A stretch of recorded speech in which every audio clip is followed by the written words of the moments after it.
Have you had an itch to see a legal soap opera? Well, if you have, Netflix's Partner Track can certainly deliver that. It's a longer series, so is it worth the binge? Ingrid Yun experiences the trials and tribulations of excelling at the prestigious but old-school law firm Parsons Valentine. With the support of her friends, she battles through workplace challenges to break through the glass ceiling on her path to becoming a partner at the firm. But will her drive and ambition leave room for love? So know going in that this is sort of an adult version of an angsty teenage drama. It's filled with romances, workplace treachery, corporate scheming, and emotions that just get blown way out of proportion. Now the show follows Ingrid and a few of her best friends who also happen to be lawyers at the same firm that she is. They're all trying to make partner, which comes with power, perks, and a lot of money. The dynamic between the friends is snarky and sometimes biting, but typically they have each other's backs, which makes for a formidable team to watch as they look out for the others. Now, amidst the lawyer drama, relationships also come into play, and there are a few in this where I found myself conflicted about who I was rooting for to become a couple. And even though the story arcs are very predictable with where the conflicts will land, I was still sucked into it. When we see Ingrid get involved with one person, we can pretty much map out how that relationship is going to play, where potential hiccups are going to occur, and how it will all shake out by the end of the series. And while the series puts most of its focus on 4 to 5 characters, there is a fairly large ensemble cast that fills out the production to provide a lot of small areas for the story to interject some complications. And as far as the characters go, they all vary in their likability. And there's probably only 1 or 2 that I really liked all the way through the series. And the reason for that is they were consistently decent people. Now, I'm not saying they were static, but when we look at so many of the others, even if a character like Ingrid, she starts out very likable, there are many times in this where we watch her sacrifice her ideals, going against what she holds to be right, and then she's betraying herself, and she's even aware of it. Now, I kept rooting for her to make the change, and the good thing is that some characters do decide to better themselves and show positive growth.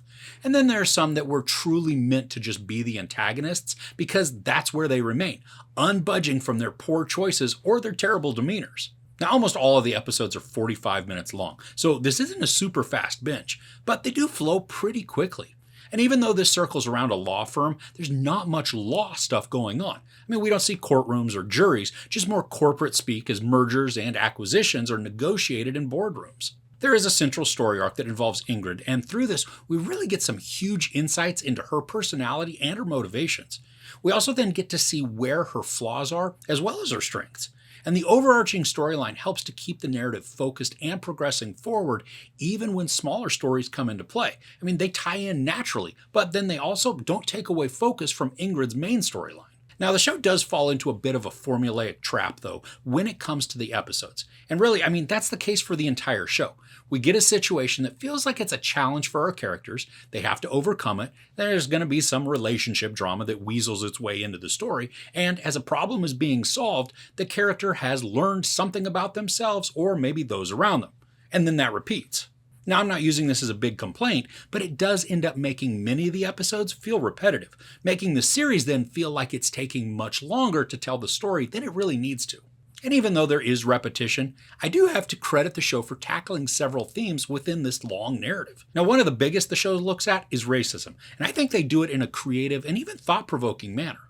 And the show also takes the characters through journeys of crises of faith and then the decisions on whether or not to follow passions or dreams.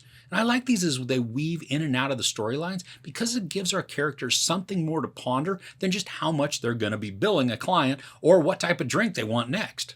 This builds the characters out and then gives them some depth, even in those that choose to not grow, which is also telling for those characters. From a technical perspective, this is a great looking show.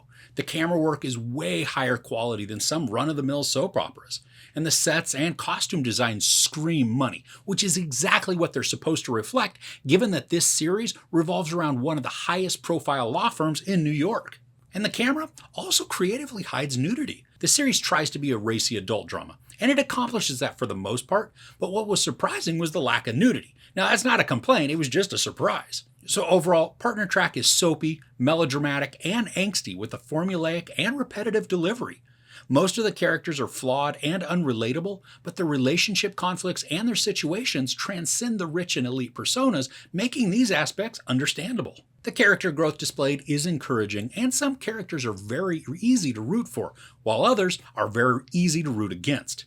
And yet, despite the huge negatives, I was drawn to the drama, sucked into the storyline and the characters, and I was eager to see what strange situation they'd get themselves into next. Like watching a train wreck, I couldn't take my eyes away.